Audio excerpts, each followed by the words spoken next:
Time for the word on Wall Street. Top investors watching your money. Joining me now, Catherine Rooney-Vera, Bulltick Capital Markets Chief Strategist, Rebecca Walser, Walser Wealth Management President, and Michael Lee, Strategy Founder. Catherine, let's start with you. Futures are selling off this morning following Friday's reading on consumer prices, but heavy selling Friday. Terrible week for stocks. Inflation, the CPI, up 8.6% in May. That is a new 40-year high, the highest since December 1981. And I was mentioning the 2-year and the 10-year yields inverted earlier this morning for the first time since April.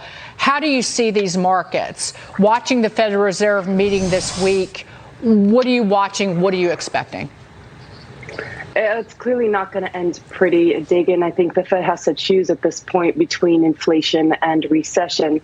The Fed has to hike aggressively because it went long in the tooth in its accommodative policy. Remember, Dagan, and the audience, remember this too, as late, let's say, as March of this year, the Fed was still buying bonds. Buying bonds means that they're injecting liquidity into the system.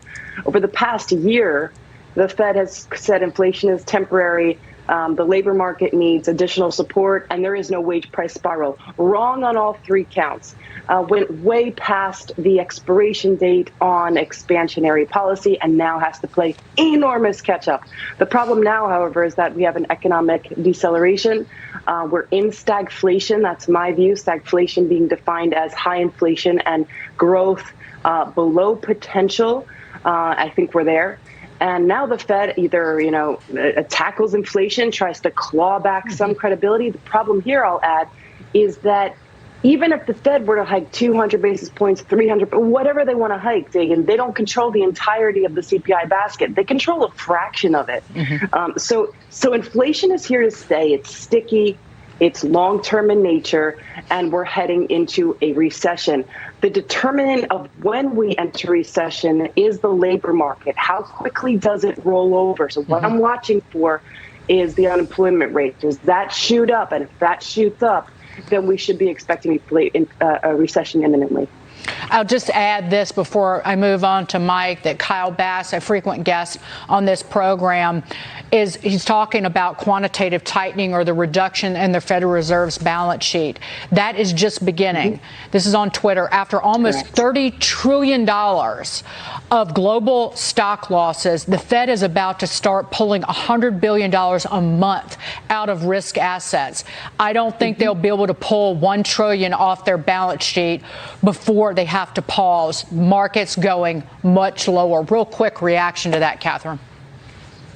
He's absolutely right. This is a double-barreled approach. This is unlike anything we've seen in the past. It's not just rates going up. Remember, in March, the Fed was still buying bonds. Now the Fed has to reverse that and go from not buying bonds to letting them roll off. And that's a big number. And that in and of itself, that double-barreled approach can take us into recession. I doubt they are able to do it.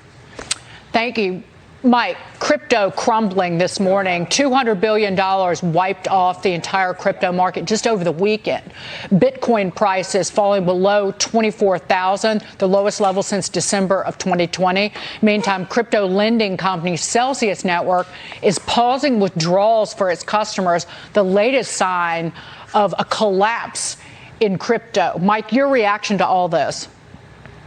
Dagan, so the saying goes, like, when the tide goes out, you can actually see who's wearing a bathing suit and who isn't. Mm-hmm. And so I'm going to read you a tweet from Celsius Network from November of 2019. If you don't have free and unlimited access to your own funds, are they really your funds?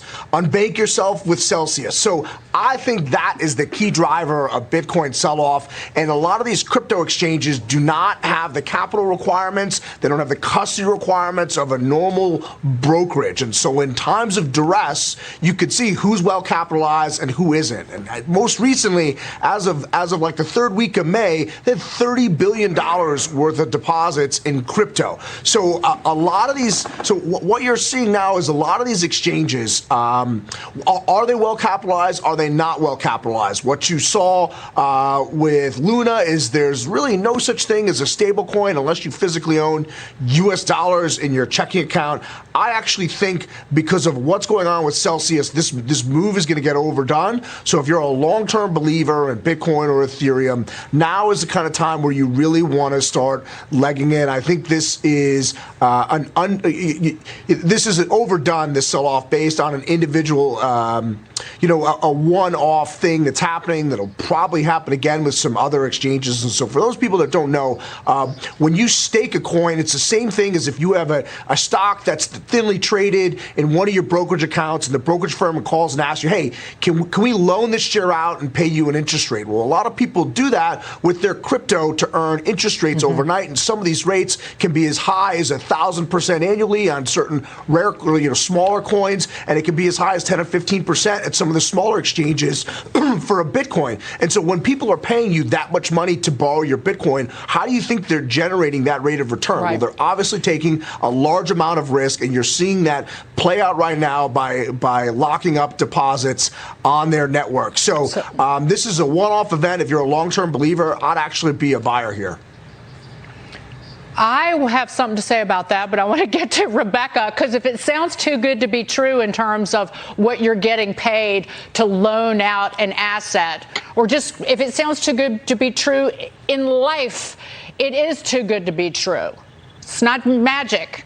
Rebecca, gas prices hit a new all-time high today, $5.01 a gallon. That's the nationwide average. Diesel at a new all-time high yesterday, $5.77 a gallon. Oil, however, falling this morning. Beijing out with a COVID warning, but investors in oil seem to be worried about a deep recession. Your reaction?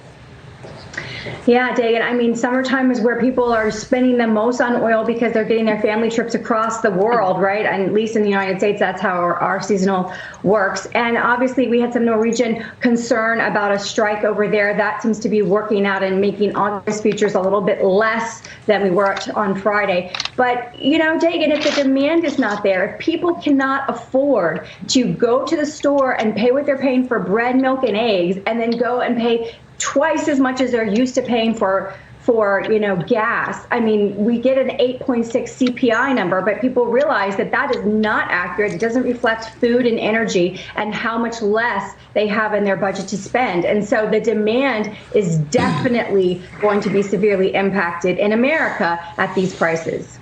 Rebecca, great to see you this morning. You too, Catherine Rooney Vera. Thank you so much, ladies, for being here.